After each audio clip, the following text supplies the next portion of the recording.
Spirit, lead me where my trust is without borders. Let me walk upon the waters. Versículo 25 diz assim, ó: Então aspergirei sobre vocês água pura. Então preste muita atenção no que é a profecia do profeta Ezequiel, irmãos. Então eu preciso entender o quê? Olha, Deus está trabalhando, não é porque eu mereço, não é porque esse povo merecia, não era mérito do povo, mas Deus está agindo de uma maneira a santificar o nome dele. Por causa do nome dele, ele está agindo. Então, no versículo 25, ele fala assim, olha, então aspergirei sobre vocês água pura, e ficarão limpos. Então, o que que torna uma pessoa limpa? O que que tornaria uma pessoa limpa, irmãos? Era as atitudes da pessoa? Era o que a pessoa fizesse que ia torná-la limpa? Ou era a atitude da revelação do nome de Deus?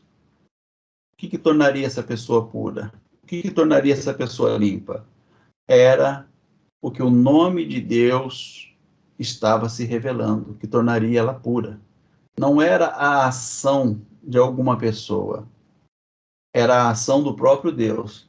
Eu os purificarei de sua impureza e sua adoração a ídolos. Quem que purifica? Vocês se purificarão ou eu te purificarei? Eu te purificarei. Está aqui. Pronome pessoal na primeira pessoa, né? Indicando que sou eu que purificarei vocês de sua impureza e de sua adoração a ídolos. Versículo 26 fala assim: Eu lhes darei um novo coração e colocarei em vocês um novo espírito. Quantas vezes nós lemos essas expressões aqui no livro de Ezequiel, de sexta para cá, irmãos? Quantas vezes nós lemos essa mesma expressão? Nós lemos ela no capítulo 11, no capítulo 18. Eu colocarei em vocês, eu darei a vocês um novo coração e colocarei em vocês um novo espírito.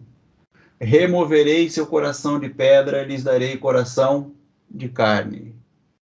Porei dentro de vocês meu espírito, para que sigam meus decretos e tenham o cuidado de obedecer a meus estatutos. Mais uma vez eu ressalto com os irmãos, isso aqui é obra de quem, irmãos? Quem que faz isso? Por causa do que Deus faz isso? Há méritos em nós para que Deus faça isso por nós? Havia mérito neles para que Deus fizesse isso por eles? Não, meu irmão, nenhum. Nenhum. Entendeu? Tudo isso aqui, por que então? Por causa do nome que está sendo revelado, irmãos. Amém. Glória a Deus. É por causa do nome. Nós estamos falando aqui de uma ação onde o nome está se santificando, está sendo santificado, segundo a revelação do profeta Ezequiel. Jesus, ele fala a mesma coisa. Quando é pedido para ele, ensina-nos a orar, ele fala assim: Pai nosso que estais no céu, santificado seja o seu nome. Seu nome. Tudo que nós precisamos compreender, irmãos, como princípio, é que a minha vida só terá sentido se eu andar de acordo com a santificação do nome do meu Pai. Toda a caminhada que eu fizer em desacordo com a santificação do nome do meu Pai não passará de estradas, mas nunca chegará a caminhos. O caminho é eu caminhar santificando o nome do meu Pai. É compreendendo isso. É vivendo isso. Então, o versículo 25, ele é muito revelador no sentido do que o nome do Pai causa na humanidade. Que o nome do Pai proporciona à humanidade. Interessantíssimo. Então, no versículo 26 e 27, nós lemos 25, 26 e 27, está bem claro. Não sei se tem dúvida para os irmãos. Se tiverem dúvidas, pode falar aqui, irmãos. Abra o seu microfone, levanta a sua mão e fala. Olha, irmão Arlindo, eu não entendi isso aí. Fica à vontade, pode falar. Aí ele diz assim no 28. Vocês habitarão em Israel. O que significa a palavra Israel? El é Deus, tá, irmãos? Toda vez que você vê a palavra El, ela significa Deus, a palavra El. Então, Deus ele era conhecido como El. Depois foi conhecido como Senhor, devido às traduções, devido aos concílios, os conselhos foram mudando o nome de Deus. Mas o nome original de Deus, conhecido de Deus, é El. E quando ele aparece a Moisés, isso aqui até é Moisés. Moisés, quando ele aparece a Moisés, que Moisés fala para que ele deveria citar um nome para o faraó, aí Deus fala, eu sou o que sou. E ali então surgiu a palavra Yahvé, porque a tradução de eu sou o que eles encontraram mais fácil ali era Yahvé. E posteriormente eles traduziram isso como Senhor, Yahvé é Senhor. Mas El é a tradução de Deus. Então, o que significa Israel? Isso aqui foi o nome, preste atenção no que eu vou falar aqui para vocês, foi o nome que realmente libertou Jacó. Esse mesmo nome que libertou Jacó é o nome que liberta agora esse povo, Israel. Significa príncipe com Deus. Isra, príncipe, El, com Deus. Então nunca esqueça disso. Israel significa príncipe com Deus. E se ele é príncipe, então ele obrigatoriamente ele tem que ser o quê? Se ele é príncipe, ele tem que ser filho do rei. Obrigatoriamente, se ele é príncipe com Deus, então ele é filho de Deus. Obrigatoriamente, irmãos. A palavra, a expressão diz filho de Deus. Então, os homens precisam habitar o Filho de Deus. O Filho de Deus precisa habitar os homens. E os homens habitar o Filho de Deus. Então, vocês habitarão em Israel, a terra que dei a seus antepassados. Vocês serão o meu povo, e eu serei o seu Deus. Eu os livrarei de sua impureza, aumentarei a produção de cereais e não enviarei mais fome à terra. Darei colheitas fartas de suas árvores frutíferas e seus campos, e nunca mais as nações vizinhas zombarão de sua terra por causa da fome. Então se lembrarão dos pecados que cometeram no passado e terão aversão de vocês mesmos por todas as coisas. Então não é Deus que tem aversão do homem, é o homem que quando ele se depara com Deus, ele cria essa aversão por ter vivido uma vida de muitas trevas no passado. Mas assim diz o Senhor soberano, lembrem-se de que não farei tudo isso porque vocês merecem. Mais uma vez a cobrança, mais uma vez ele fala, vocês estão escravos, vocês estão cativos, eu não vou libertar vocês porque vocês merecem, eu não vou salvar vocês porque vocês merecem. Não é porque vocês merecem.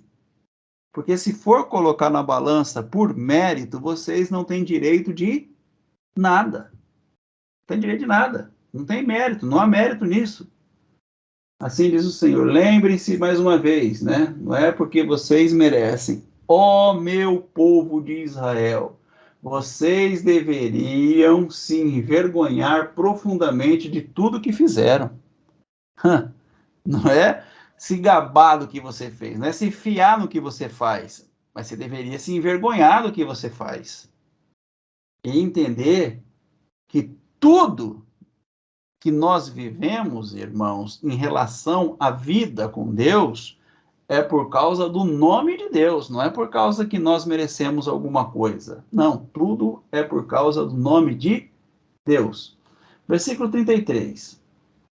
Assim diz o Senhor, soberano: quando eu os purificar de seus pecados, farei que suas cidades voltem a ser habitadas e as ruínas sejam reconstruídas. Então preste atenção. Quando eu purificar seus pecados, eu farei que suas cidades voltem a ser habitadas e as suas ruínas sejam reconstruídas. Os campos que estavam vazios e desolados, à vista de todos, voltarão a ser cultivados. E quando eu trouxer vocês de volta, as pessoas dirão: essa terra que antes era deserta, agora é como o jardim do Éden. As cidades abandonadas e em ruínas agora têm muros fortes e estão cheias de gente.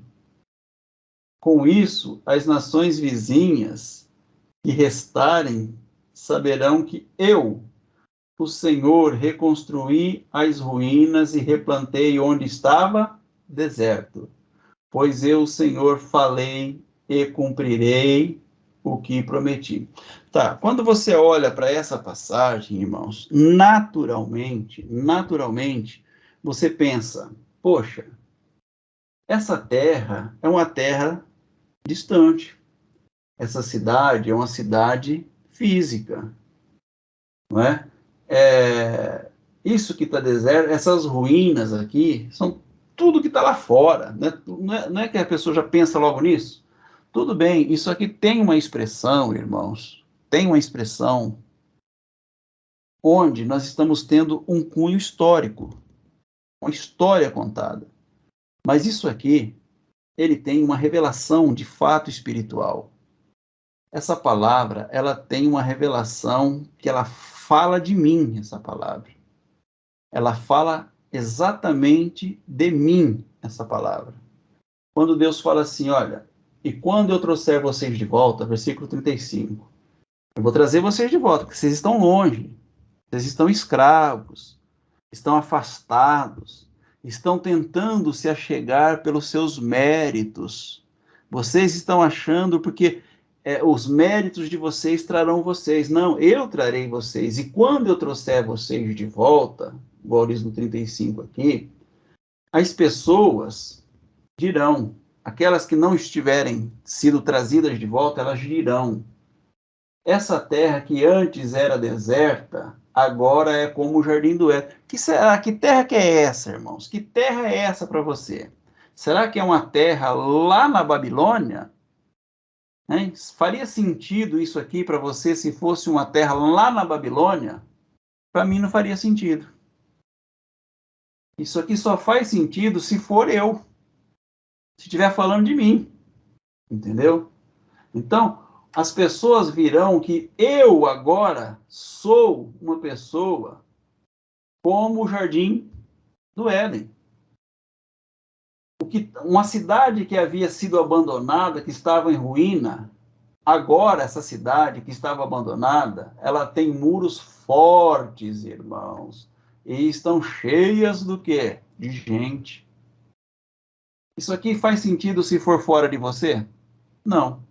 Só faz sentido se isso aqui for aonde? Em mim. Então, isso aqui só faz sentido se estiver acontecendo em mim. Se eu estiver sendo fortalecido e agora a minha cidade, depois de ter fortalecido aquilo que estava em ruína, agora o que eu tenho? Gentes. Qual que é a minha meta? Gentes. Qual que é o meu objetivo? Gentes. Então eu vivo o quê? Gentes. Entendeu, irmãos? Estou cheio do quê? De gentes.